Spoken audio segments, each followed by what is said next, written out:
Graça e paz, amados de Deus, estamos aí para mais um review.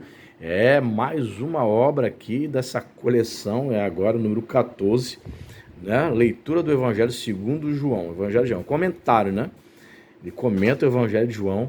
Esse é o volume 2, então são 350 páginas. Existe o volume 1, obviamente 3 até o 4.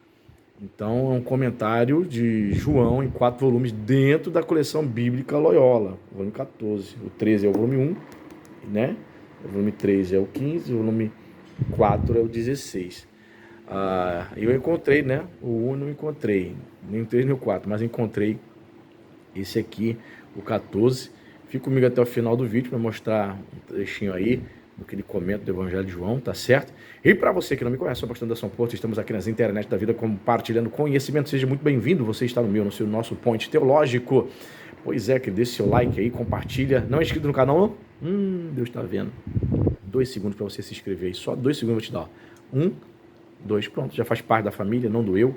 Agora você pode receber as notificações aí, né? Você pode compartilhar também, dar seu like, vai receber as novidades, os reviews, as lives, né? Acabei de fazer uma live agora há pouco, depois você dá uma conferida lá, falando sobre Martim Lutero, querido. E vamos chegando aí. E para você que não sabe, eu sou filha da Amazon, eu vou deixar aqui o link para você aqui, fixado nos comentários, para você adquirir esta obra na Amazon através do meu link. Você vai estar abençoando o nosso canal. Não é somente livro não, tá, pessoal? Qualquer coisa que você quiser comprar aí, produtos eletrônicos, vestuário, qualquer coisa, maquiagem, roupa aí para sua senhora, para sua filha, para o seu filho, compra através do nosso link aí, dá uma força aí, tá bom? E outra coisa interessante também é, se você quer fazer parte do grupo do WhatsApp da Família Point, deixa também fixado aqui o Apoia-se. Você precisa ser o nosso apoiador. Torna-se nosso apoiador a partir de R$10 mensais. Vamos colocar você aqui no nosso grupo do WhatsApp. Quando a gente bater a meta financeira, que você vai vir lá na plataforma do Apoia-se, vamos começar a sortear livro de teologia, tá certo? Muito bem. Tendo dito tudo isso, aqui ó, o que diz aqui na sinopse aqui atrás? Com o tomo 2, Javier Leão Dufont dá sequência à leitura do Evangelho segundo João, com o mesmo espírito de síntese e a mesma preocupação de respeitar o movimento da obra joanina. No decorrer dos capítulos 5 a 12, né? Aliás, essa obra aqui, ela vai compreende o capítulo 5 a 12, né? Volume 2. O confronto entre Jesus e Israel toma um acento dramático, é o processo de Jesus. Ao mesmo tempo, o relato de diversos episódios de alcance simbólico, um enfermo curado, pães dados em profusão, a cura de um cego de nascença, Lázaro trazido de volta à vida, a profunda revelação do mistério desse homem que se proclama um com Deus. A luz irradia nas trevas sem alcançar penetrá-la.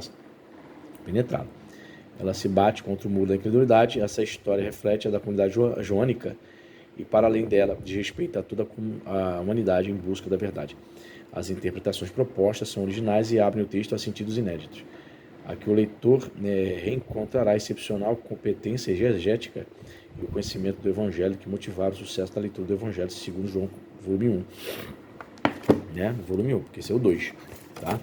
Esses primeiros volumes, pessoal, da lição dessa coleção bíblica Loyola, né? Aqui os primeiros volumes, os Evangelhos, número 2, Evangelhos 2, 3, os Atos dos Apóstolos, 4, as Cartas de Paulo, tá vendo?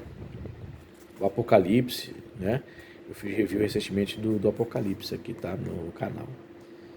Tá vendo? Aí vem aqui, ó. Leitura do Evangelho, João, 13, volume 1. Número 14 da coleção é o volume 2 de João. Número 15 da coleção é o terceiro volume de João. E o 16, na época, estava no prelo. 15 e 16, na época. Por que na época? Porque essa obra aqui é de 96, pessoal. 98, as obras dessa coleção começaram a ser publicadas, né? Nos anos 90 aqui no Brasil.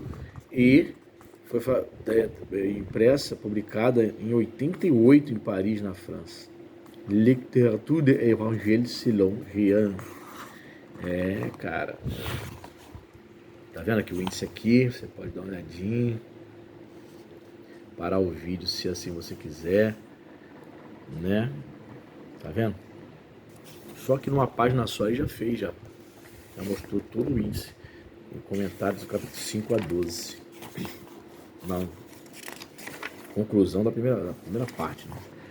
Aqui, ó. O restante aqui. Termina aqui. Tá? E eu deixei separado, né? Aí vai ter um prefácio, né? Um prefácio que é de lei, tem que ter. Tem gente que nem lê prefácio, né? Introdução tem que ler, pessoal, pelo amor de Deus. Tá vendo? Vai ter uma introdução ao Evangelho aí de João. Uma introdução que vai abarcar o capítulo 5 a 12, tá? Então o volume 1 é o capítulo 1 ao 4. Entendeu? A introdução aqui. Olha lá, o Filho de Deus cura o homem, no capítulo 5. Aí ele sempre vai colocar o texto bíblico, tá? E depois ele vai comentar. Tá? Ele colocou o texto bíblico, terminou no versículo 47, aí ele comenta. Tá vendo? Embaixo tem as notas. Tá? Mas não foi esse texto que eu separei para ler, não. Tá? Eu deixei aqui na página 252. Eu deixei até marcado aqui para você ver aqui qual é o texto que nós vamos ler. Ele comentando aqui, eu sou a porta, João capítulo 10, versículo 7, 8, 9 e 10. Ó. Tem um texto bíblico, ela disse-lhes novamente Jesus, amém, amém, eu vos digo. Aí ele traduziu literalmente, né? Porque a tradução mais comum é em verdade, verdade, eu vos digo. Mas no original grego é amém, amém, tá? É uma tradução ao pé da letra aqui. Eu sou a porta das ovelhas. Todos os que vieram antes de mim são ladrões e bandidos, mas as ovelhas não as ouviram. Eu sou a porta, se alguém entrar por mim será salvo. Entrará e sairá e encontrará pastagem. O ladrão vem só para roubar, vitimar e destruir. Eu vim para que tenha vida e a tenha em abundância. Olha o que ele comenta aqui, ó. O quadro simbólico apresentava o pastor no meio de duas menções aos adversários das ovelhas. Aqui as afirmações de Jesus sobre si mesmo precedem o versículo 7, depois sucedem o versículo 9 e 10, o que é dito sobre esses adversários. A proclamação inicial, eu sou a porta das ovelhas, pode ser compreendida de duas maneiras. Jesus é a porta que dá acesso às ovelhas, ou então ele é a porta pela qual passam as ovelhas. Ou a porta destina-se aos que vão em direção às ovelhas, ou então as idas e vindas das ovelhas. De acordo com a primeira leitura, que é a mais comum entre os comentadores, Jesus afirmaria ser o único mediador capaz de reunificar eficazmente as ovelhas. Isso foi interpretado como algo que exigiria por parte dos pastores da igreja a fidelidade de Jesus. Mas o contexto do versículo 7 a 10 opõe-se a esta leitura. Não se trata aqui de diversos pastores, mas de um único, e os diferentes personagens não vêm ao redil para fazer as ovelhas pastarem, mas para matá-las. O contraste é nítido entre o perigo que eles representam para as ovelhas e a vida a qual Jesus dá acesso. Jesus não diz que é a porta do aprisco, mas das ovelhas. Os esforços dos estudiosos para autorizar a primeira leitura repousam definitivamente sobre uma alegorização indevida da porta mencionada no quadro simbólico. Jesus não se apresenta como mediador dos pastores que virão. Tal extensão só se fará tardiamente na literatura eclesiástica. Versículo 8. O versículo 8 apresenta uma dificuldade. Quem não são aqueles que vieram antes de mim? Denunciados como ladrões e bandidos. Jesus não se refere certamente aos patriarcas e aos profetas de Israel, de quem ele fez suas testemunhas, ou cujos anúncios fez lembrar, nem ao precursor que veio antes dele. A estes, os crentes escutam. Por outro lado, a exclusão é radical. Para compreendê-la, convém partir do contexto onde a porta, que é Jesus, dá acesso à vida. Jesus exclui a possibilidade de outra pessoa, além dele, conduzir alguém à vida em abundância. Este é o sentido diante de mim. Mas por que será que ele qualifica esses intrusos de ladrões e bandidos? O termo ladrão, na nossa tradução, ladrões e salteadores, né? O termo ladrão adquire seu verdadeiro sentido se considerarmos novamente o contexto.